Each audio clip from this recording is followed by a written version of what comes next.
Mana kebahagiaan kita itu berhubungan dengan kemampuan kita mencintai dan juga dicintai. Puasa itu mungkin semacam aktivitas detox.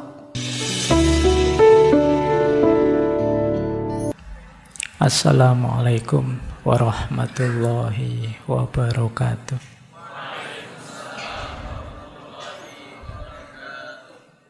Bismillahirrahmanirrahim. Alhamdulillahirabbil alamin. Wa bihi nasta'inu ala umurid dunya waddin.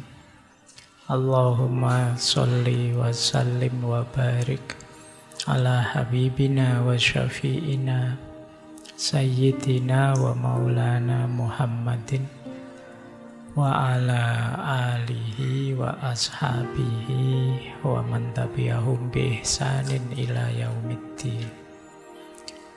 Amma ba'du. Bismillah, mari. Bismillah, malam hari ini kita belajar lagi dari beliau ya. Ini beberapa kali kita bahas tokoh ini karena saya melihat ada satu konsep yang menarik dari beliau yang berhubungan dengan puasa. Di beliaulah nanti puasa itu jadi senjata yang hebat untuk perjuangan, untuk aktivisme.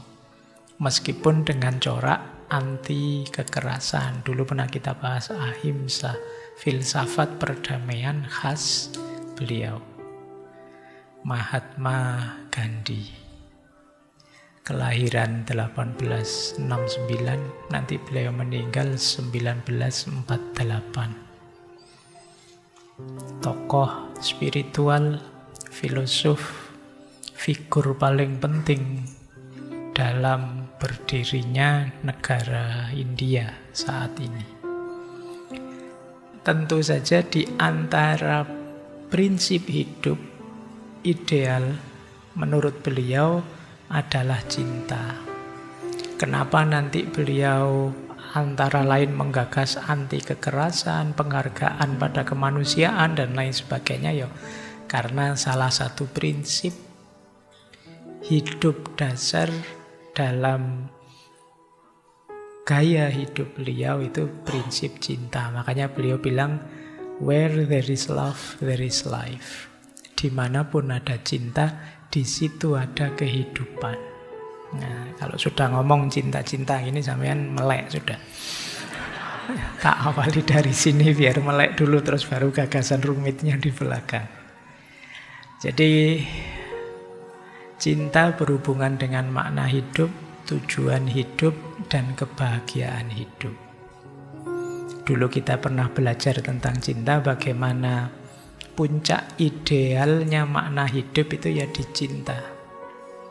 Ketika orang mampu naik kelas dari sekedar mencari senang atau sekedar memenuhi kebutuhan menuju penaklukan ego. Bagaimana tujuan tertinggi hidup juga cinta. Dan bagaimana kebahagiaan kita itu berhubungan dengan kemampuan kita mencintai dan juga dicintai. Ada banyak uraian tentang itu, tapi kalau hidup kita bercorak cinta, di situ kita benar-benar hidup. Itu kata beliau. Makanya eman-emanlah hidupmu, jangan dihabiskan untuk membenci. Jangan dihabiskan apalagi untuk mendengki, tidak suka orang lain. Bahwa kadang-kadang kita harus ngeritik orang, kadang-kadang kita harus negur orang, kadang-kadang kita harus, apa bahasa Jawanya, ngapok ke orang biar sadar. Tidak masalah, tapi dasarnya cinta. Karena aku cinta padamu, aku tegur karena engkau salah. Karena aku sayang padamu, tak kritik, biar kamu jadi lebih baik. Jadi bukan berarti kalau sudah mencintai itu terus permisif saja. Pokoknya kamu apa saja boleh lah. Tidak begitu, justru menunjukkan kamu tidak cinta. Kamu tidak peduli pada dia. Kalau engkau memang benar mencintai, ya harus peduli. Seperti orang tuamu pada kalian itu kan begitu ya. Kadang-kadang dijewer, kadang-kadang dimarahi, kadang-kadang dihukum kecil-kecilan. Itu biar kalian jadi lebih baik. Nah, itu yang dilakukan orang yang mencintai. Karena dalam cinta kita menemukan hidup yang sebenarnya. Termasuk Gandhi. Beliau anti kekerasan, tapi tidak diam saja kalau ada ketidakadilan. Beliau tidak diam saja kalau ada penindasan, anti kemanusiaan. Tapi perjuangannya bukan perjuangan yang keras, yang menyiksa, yang membalas dendam. Tapi perjuangan yang penuh cinta. Antara lain dengan cara anti kekerasan. Nanti beliau punya argumennya sendiri. Nah, strategi puasa untuk protes, untuk berjuang itu sebenarnya konteks awalnya di sini. Hidup yang dilandasi oleh cinta. Ayo, semoga kalian ngaji juga begitu ya. Datang ke sini karena cinta. Bukan pada saya, buat apa? Saya sudah laku. Cinta pada ilmunya. Jadi semoga basisnya adalah kalian cinta ilmu, cinta belajar. Baik, ini basis pertama. Basis kedua, ini yang berhubungan dengan puasa ya. Beliau satu ketika menyatakan seperti ini. Agamaku mengajarkan ketika ada kesusahan yang tidak dapat disingkirkan, seseorang harus berpuasa dan berdoa. Ini mungkin di banyak agama, mungkin di Islam juga begitu. Kalau ada kesulitan apa-apa, ya kita berdoa sambil, kalau bahasa Jawanya ada tirakatnya. Jadi itu yang dimaksud oleh beliau, puasa dan berdoa. Mungkin kita tidak lupa berdoa, cuma kita sering lupa dengan puasa ini. Jadi itu kan istilahnya ada tirakatnya. Orang Jawa zaman dulu, itu apalagi yang raja-raja itu kalau ada masalah besar di kerajaannya, dia pasti menarik diri sebentar. Mundur dari keramaian, mungkin semedi lah, topo broto lah, apalah istilahnya, dalam rangka mencari solusi, menemukan jawaban dari masalah. Termasuk ya kalau di situ kan istilahnya dengan berdoa dan berpuasa. Ini strategi boleh kalian pakai. Kalian mungkin lupa ada strategi seperti ini ya. Kalau ada masalah-masalah besar dalam hidupmu, boleh kalian puasa dulu. Sampai kamu nemu solusi. Kalau orang zaman dulu sih menarik diri. Orang Jawa ada istilah nunggu wangsit, mencari ilham. Siapa tahu Allah menganugerahkan solusi terhadap masalah kita. Tentu saja ditambah dengan berdoa.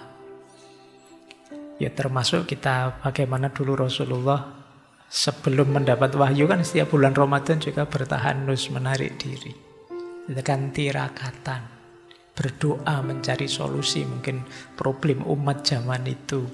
Yang banyak perilaku-perilaku yang kita sebut jahiliyah. Nah, Gandhi juga begitu. Beliau nanti memanfaatkan senjata puasa itu untuk perjuangan beliau. Karena beliau tahu, agamaku memberi petunjuk kalau ada masalah yang sulit diselesaikan puasa. Wah, mungkin teman-teman ingat ya, hadis dari Rasulullah, wahai anak muda, barang siapa yang sudah ingin menikah tapi belum mampu menikah, kan terus Nabi nyuruh kamu apa? Puasa. Puasa itu ya maknanya tidak sekedar ngempet. Kalian kan mungkin memaknainya dengan puasa, Pak. Mungkin saya jadi nafsu saya tertahan. Cuma kan kalau lihat kamu kan saya juga tidak jamin meskipun puasa ya nafsumu masih meledak-ledak. Maksudnya puasa itu mungkin antara lain tirakat lah. Berdoa pada Allah, nyari solusi. Ya Allah, saya itu sudah pengen banget tapi kok tidak mampu-mampu, tidak dapat-dapat kan itu. Antara lain itu mungkin maknanya disuruh puasa itu. Jadi karena kalau ada masalah puasalah, tirakatlah kalau bahasanya orang dulu. Jangan seneng-seneng terus, jangan nyari enak terus. Ada kalanya kita harus ada tirakatnya. Tirakat itu mungkin dari bahasa Arab taroka, tarkun, meninggalkan. Ada yang kamu tinggalkan sedikit sebentar demi meraih sesuatu yang jauh lebih besar. Itu yang dilakukan juga oleh Mahatma Gandhi. Kalau ada problem nasional besar, beliau puasa. Yang itu kemudian mungkin meningkatkan spiritual sekaligus menggentarkan orang-orang yang sedang beliau tuju.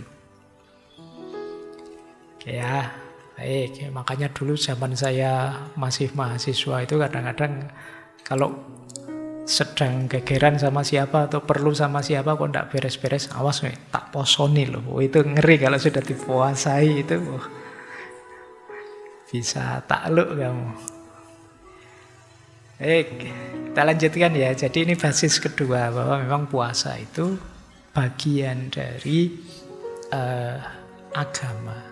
Di banyak agama. Makanya ayat puasa itu kan kama kutiba alal ladzina min qablikum, sebagaimana juga umat-umat terdahulu juga puasa. Jadi kalian tidak usah sambat, tidak usah wah kok agama itu nyuruh. Dulu juga orang puasa karena ternyata memang manfaatnya besar. Nabi Adam bahkan ada di beberapa riwayat itu beliau puasa. Kalau Nabi Adam itu puasanya Ayyamul Bid 13, 14, 15. Nanti Nabi Nuh puasa waktu banjir besar di atas kapal itu beliau puasa meminta banjir segera reda sekaligus bersyukur selamat dari banjir. Nabi Musa 40 hari di Gunung Sinai puasa.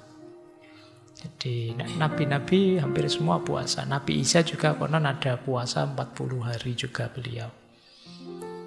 Kita dapat puasa bulan Ramadan. Nabi Daud puasanya 1 hari puasa 1 hari tidak. Untung kita umatnya Nabi Muhammad. Kalau kamu umatnya Nabi Dawud, sehari puasa, sehari tidak. Alhamdulillah bisa penghematan otomatis itu. Tidak perlu harus dibatasi macam-macam. Wow, itu. Sekarang kan eranya penghematan. Baik, ayolah. Itu bisa jadi strategi. Kayak puasa yuk bareng-bareng yuk. Siapa tahu kita jadi sekti semua setelah puasa ya. Baik, kita lanjutkan. Oke, ini saya ambil dari beberapa tulisannya beliau ya. Ini sebelum puasa sebagai aktivisme. Jadi menurut Gandhi di beberapa tulisan beliau itu puasa itu hakikatnya 3 sebenarnya. Yang paling dasar.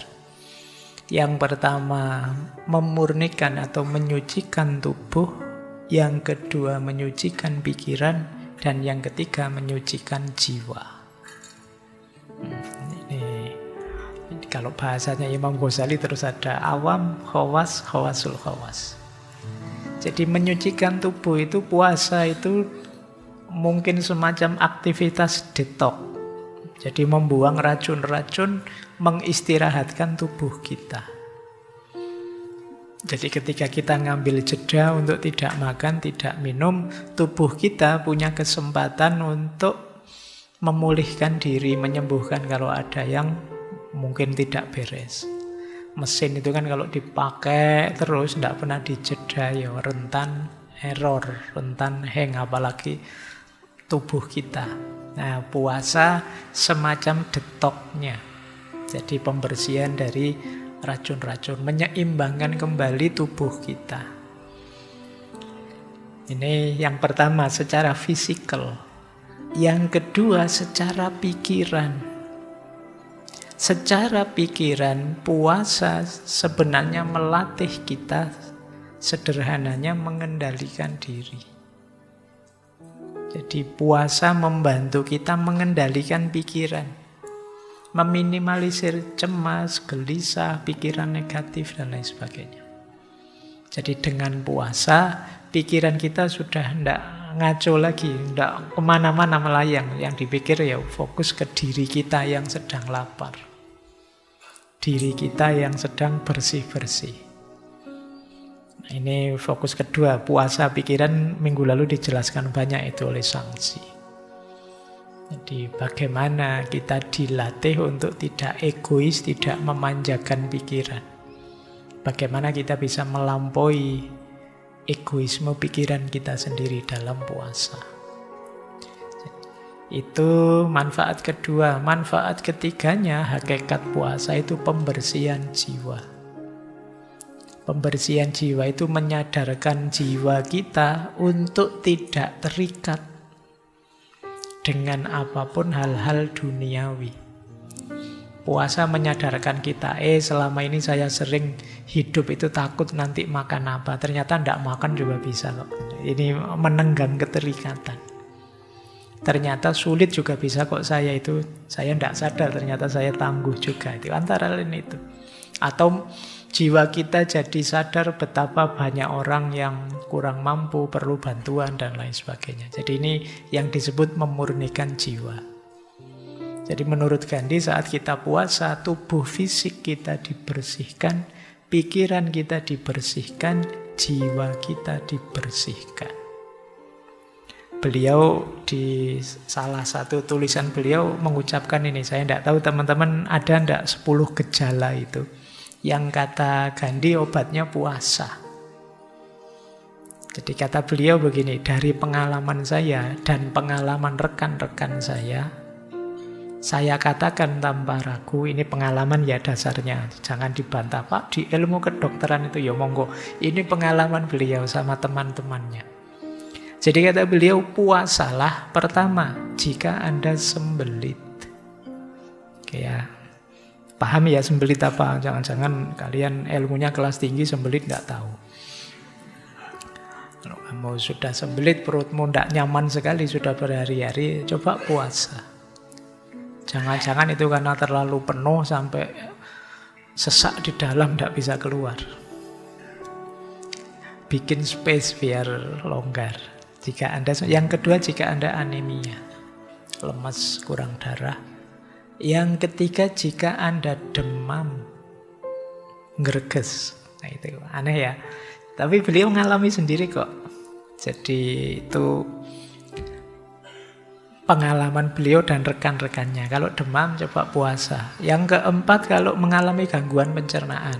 Kalau ini mungkin karena perutnya terlalu banyak diisi, akhirnya ada gangguan pencernaan. Yang kelima, jika sakit kepala, pusing. Yang keenam, rematik. Yang ketujuh, asam urat. Yang kedelapan, kalau ini mungkin sudah mulai mental ini, jika Anda gelisah dan marah. Paling tidak kalau marah itu kalian puasa, paling tidak kan tidak kuat ngomong keras-keras, tidak kuat ngamuk-ngamuk, wong lemes lagi puasa. Kemudian jika Anda depresi atau terlalu gembira sampai hilang kontrol, puasa. Kata beliau, dan Anda akan terhindar dari resep dokter dan obat paten. Ya, ini tips dari beliau. Ini kalau orang Jawa menyebutnya ilmu titen. Ilmu titen itu dasarnya pengalaman. Kalau yang kedokteran mungkin eksperimen, pengujian. Ini pengalaman saja, ya siapa tahu cocok. Kalau beliau dan teman-temannya cocok. Ya mungkin situasi tertentu, teman-teman yang punya penyakit tertentu ya tidak bisa universal menggunakan petunjuknya Gandhi ini. Tapi kalau beliau cocok. Ilmu titen itu kan kadang-kadang tidak ada di buku-buku. Kayak kalian bilang kalau di Jawa itu, wah ini hawannya kok agak sumuk gini ya, mungkin mau hujan. Itu kalian cari di buku fisika manapun, tidak ada ciri-ciri mau hujan itu sumuk. Ya, cuma memang gejalanya kita sering alami itu. Kalau sudah sumuk seperti level apa gitu, kemungkinan mau hujan. Ini yang orang Jawa ilmu titen. Baik, oke ya. Ini salah satu ilustrasi saja bagaimana puasa itu sesuatu yang penting untuk diri kita. Kalau ini rumus pertama tadi untuk fisik dan mental. Sebelum berjuang, kita lanjutkan. Terus beliau bilang begini, bagi beliau puasa itu adalah bagian dari keberadaan saya. Seperti mata. Oke ya, ini kalimat ini harus hati-hati membacanya. Saya bisa hidup tanpa mata misalnya, sebagaimana saya bisa hidup tanpa puasa. Jika mata berfungsi untuk dunia luar, puasa berfungsi untuk dunia batin. Maksud beliau begini loh, mata kita ini kan sangat penting. Meskipun Seandainya kita matanya terbatas atau sakit atau buta, ya kan tetap bisa hidup. Tapi kan dia sangat penting. Jadi hidup minus mata itu kan kita susutnya banyak, kurang banyak sudah. Kita tidak dapat melihat indahnya dunia ini, ya tetap bisa hidup sih. Sama kayak kita hidup tanpa puasa. Tanpa puasa ya bisa hidup kita. Tapi ada sesuatu yang sangat penting yang hilang. Itu maksudnya quotes ini. Seperti mata, ya kita bisa hidup tanpa mata. Jadi kata beliau seperti halnya kita bisa hidup tanpa puasa. Tapi ada banyak hal penting yang hilang. Nah, jadi yo kalau mata untuk dunia luar, kalau puasa untuk dunia batin. Hari ini kan sering teman-teman yang Gen Z dituduh, dikritik, wah Gen Z itu lemah, mudah depresi, mudah galau. Coba kalian yang merasa begitu, latihan puasa untuk membereskan dunia batinnya. Tapi puasa yang serius ya, jangan puasa yang sekedar ndak makan, ndak minum. Nanti ndak makan, ndak minum tapi ngerokok. Ndak makan, ndak minum tapi puasa yang serius sampai ke pikiran, sampai ke batin. Kemarin yang detox pikiran seperti disangsi atau pembersihan jiwa dari keterikatan dan lain sebagainya. Mungkin nanti kalian akan menemukan sesuatu manfaat dalam hidup. Baik, di zaman dulu saya di pesantren sering sama Pak Yai diminta puasa. Di luar bulan Ramadan, puasa ini, puasa itu. Dalam budaya Jawa ada bahkan istilah puasa macam-macam. Ada poso mute, poso ngalong, poso ngerowot, poso ya macam-macam. Kalau beliau yang Hindu ada banyak. Orang Hindu itu ada beberapa puasa yang terkenal, misalnya ada Karvachot. Karvachot itu puasanya istri agar suaminya selamat, sehat, sejahtera. Nanti ada namanya Ekadasi, puasa di hari ke-11 tiap bulan. Dan masih ada beberapa, ada puasa di waktu Dussehra. Dussehra itu puasa ketika untuk merayakan kemenangannya Rama atas Rahwana. Jadi nanti ada puasanya namanya Dussehra. Baik. Jadi puasa sangat penting untuk hidup kita. Sebagaimana mata, meskipun tanpa mata sebenarnya ya kita bisa hidup, tapi kualitas hidup kita jauh. Sebagaimana puasa, tanpa puasa kita bisa hidup, tapi mungkin kualitas hidup kita rendah. Kita lanjutkan, ini masih awal. Menurut Gandhi, puasa fisik yang tidak dibarengi puasa batin niscaya akan berujung pada kemunafikan dan bencana. Ini puasa fisik tapi tidak puasa batin. Itu kan berarti ada dua kubu dalam diri kita yang tidak sinkron jalannya. Nah, dua orientasi yang tidak sama itu kan seperti munafik. Luarnya kelihatan tirakat tapi dalamnya hura-hura. Nah, itu berarti puasa fisiknya, batinnya tidak puasa. Yo kayak kalian kadang-kadang kan puasa sih tapi itu lemes di atas kasur, akhirnya buka YouTube, buka TikTok yang begitu-begitu, buka itu batinnya tidak puasa. Nanti ngabuburit nunggu buka puasa sambil gibah di pinggir rel kereta misalnya, ya waduh itu batinnya tidak puasa. Jadi batinnya harus puasa biar diri kita tidak, kalau di versi Gandhi kategorinya tidak munafik. Yang satu jalan ke atas, yang satu jalan ke bawah. Kalau bisa ya sinkron. Fisiknya puasa, batinnya puasa, bahkan jiwanya puasa. Menurut beliau dilanjutkan, saya tahu bahwa sikap mental adalah segalanya. Sama seperti doa, mungkin hanya sekedar intonasi mekanis seperti burung. Puasa hanya sekedar siksaan mekanis terhadap daging. Keduanya tidak akan menyentuh jiwa. Jadi puasa kok hanya lahir saja, ndak batinnya ndak ikut. Seperti kalau kita berdoa di mulut saja. Seperti burung yang berkicau. Ndak ada maknanya. Berdoa itu kan kita sedang berkomunikasi, meminta, memohon pada Tuhan. Tapi kalau hanya di mulut saja ya, rasanya kayak rekaman saja. Rasanya kayak burung saja yang bunyi, tidak ada maknanya. Kadang-kadang kan kita sering begitu, berdoa itu saking ngapale doa, sampai kita lupa kita itu minta apa. Pokoknya habis sholat, hamdan yuwafi ni'amahu terus sampai terus iki mau minta apa to ya sama Allah, ndak tahu rutinnya begitu. Yang penting diawali sholawat akhirnya Robbana Atina gitu aja loh Pak. Itu Robbana Atina pun kita sering tidak menghayati apa sih yang kita minta. Hasanah itu apa? Kebaikan jenis apa yang kita minta pada Allah? Dunia hasanah dan akhirah hasanah. Apa jenis kebaikan yang berbeda antara dunia dan akhirat? Atau yang seperti apa? Kalian tidak pernah kan membahas sampai sedetil itu, pokoknya hasanah Pak.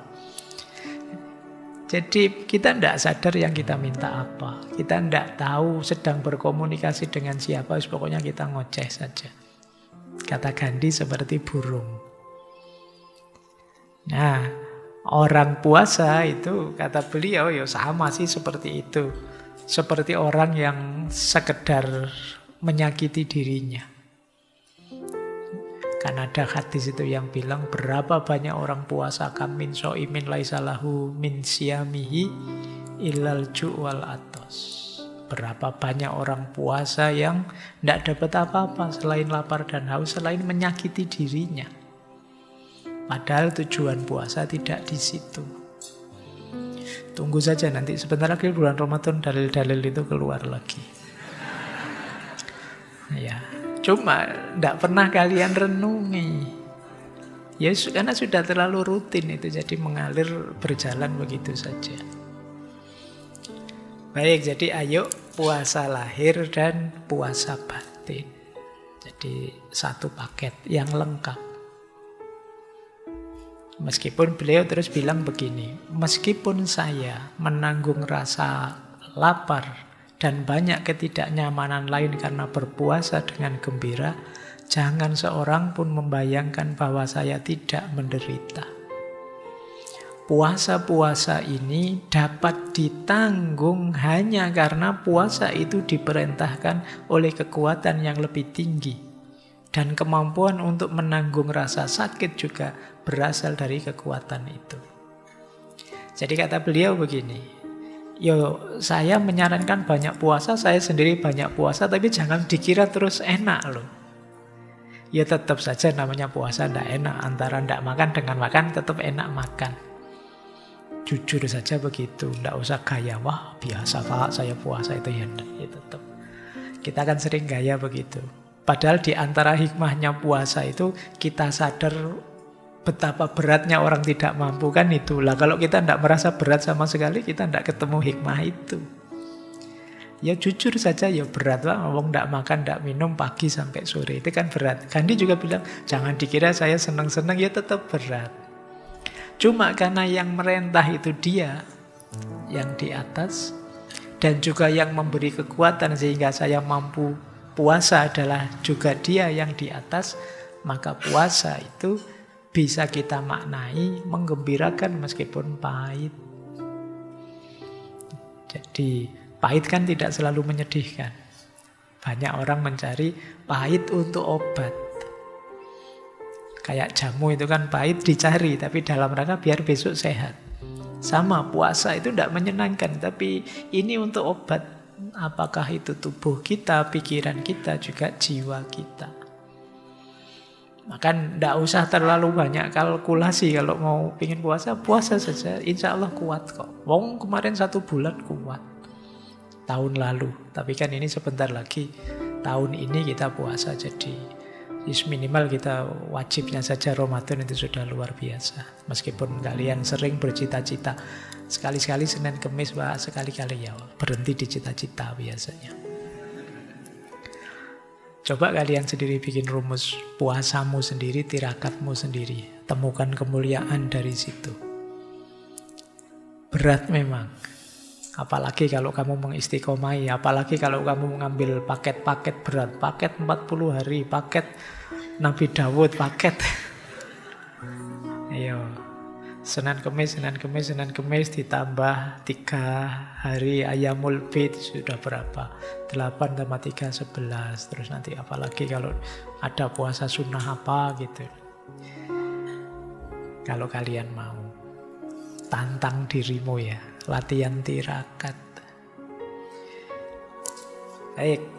Ya memang berat kata Gandhi, tapi tidak usah khawatir karena yang menyarankan dia yang maha kuasa, maha kuat, dan yang memberi kekuatan juga dia. Maka kita pasti mampu menanggung rasa sakit itu. Oke, ini masih konsep-konsep dasarnya, biar kita sadar dulu apa dan bagaimana puasa. Di salah satu quotes-nya, salah satu tulisan beliau menyebut begini. Puasa itu hanya dapat dilakukan oleh seorang pecinta. Bukan untuk memeras hak-hak, tetapi untuk memperbaikinya. Seperti ketika seorang anak berpuasa untuk seorang ayah yang peminum. Juga puasa saya di Bombay dan kemudian di Bardoli adalah seperti itu. Saya berpuasa untuk memperbaiki katakanlah Jenderal Dyer yang tidak hanya tidak mencintai saya, tapi juga menganggap dirinya musuh saya. Jadi ini ada Jenderal Dyer, ini Jenderal Inggris, yang itu terkenal sekali di peristiwa namanya pembantaian Amritsar.